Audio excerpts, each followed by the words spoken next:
आपने देखा होगा कैसे समाजवादी पार्टी और कांग्रेस के गुंडे दिल्ली में संसद सत्र का घेराव करने का काम किया। दिल्ली में छात्रों के प्रदर्शन और संसद घेराव की कोशिश को लेकर सियासत तेज हो गई है। उत्तर प्रदेश के मुख्यमंत्री योगी आदित्यनाथ ने समाजवादी पार्टी और कांग्रेस पर तीखा हमला बोला है। मुख्यमंत्री योगी आदित्यनाथ ने कहा कि आप सभी ने देखा होगा कि कैसे छात्रों को बदनाम करने के लिए समाजवादी पार्टी और कांग्रेस के गुंडों ने दिल्ली में संसद का घेराव किया।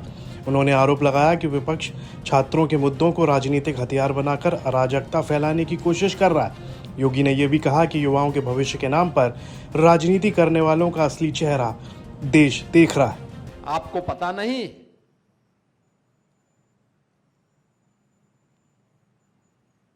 जब यहां पे Uttar Pradesh public service commission के चेयरमैन के रूप में ऐसे व्यक्ति को इसने अध्यक्ष बना दिया था जो उसके योग्य ही नहीं था,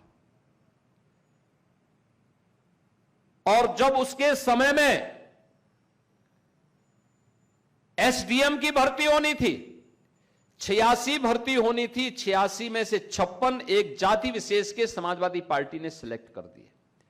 टॉप कौन किया था? जो हाई स्कूल में 3rd डिवीजन, इंटरमीडिएट में 3rd डिवीजन,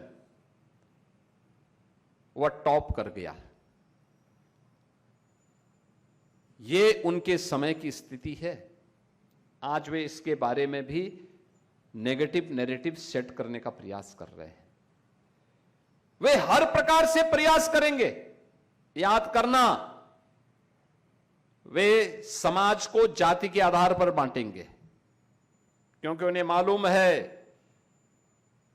कि जब तक ये समाज एकजुट होकर के भारतीय जनता पार्टी के साथ खड़ा है, तब तक भारत को आगे बढ़ने से कोई रोक नहीं सकता है। जब तक मोदी जी के आह्वान पर भारत की 140 करोड़ जनता एक साथ खड़ी है, तब तक भारत को आगे बढ़ने से कोई रोक नहीं सकता है। और यही इनकी चिंता का विषय है। इसलिए वह पहले समाज को बांटने का पाप कर रहे हैं, जाति के आधार पर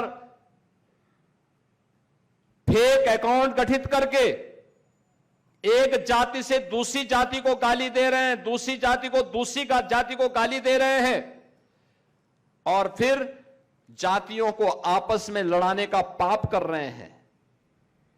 उसके नाम पे धरना प्रदर्शन करवाते हैं। थोड़ा सा मौका मिलता है, याद रखना, इनकी संवेदना किसी गरीब के प्रति नहीं, किसी किसान के प्रति नहीं, किसी गरीब परिवार के प्रति नहीं है। इनकी संवेदना माफियाओं के प्रति होती थी।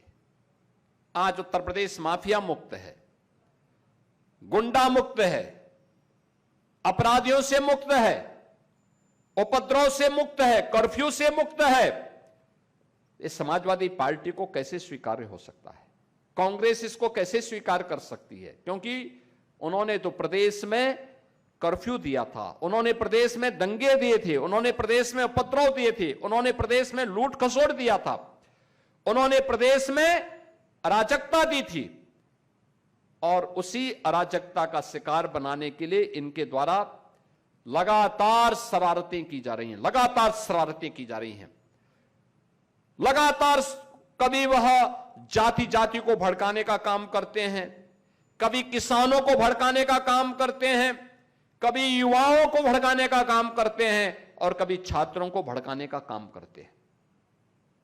आपने देखा होगा कैसे समाजवादी पार्टी और कांग्रेस के गुंडे दिल्ली में संसद सत्र का घेराव करने का काम किया। कैसे घेराव किए, कैसे तोड़फोड़ कराए। सीएम योगी ने दावा किया कि भाजपा सरकार युवाओं के हितों और पारदर्शी व्यवस्था के लिए प्रतिबद्ध है, जबकि विपक्ष छात्रों को गुमराह कर राजनीतिक लाभ लेने की कोशिश कर रहा है। हालांकि विपक्ष के नेता, फिर चाहे सपा प्रमुख अखिलेश यादव हो या फिर leader of opposition Rahul Gandhi, सभी लगातार छात्रों के साथ खड़े होने की बात कह रहे हैं। सपा, कांग्रेस और दूसरे विपक्षी दलों का कहना है कि उनका प्रदर्शन छात्रों के मुद्दों और कथित पेपर लीक के खिलाफ था और सरकार असली सवालों से ध्यान भटका रही है। हाल के घटनाक्रम में विपक्ष ने संसद और उसके बाहर छात्र आंदोलन के समर्थन में प्रदर्शन भी किया। इस पर आपकी क्या राय है? कमेंट बॉक्स में लिखकर जरूर बताइए। यूपी से जुड़ी तमाम खबरें देखने के लिए आप देखते रहिए यूपी तक।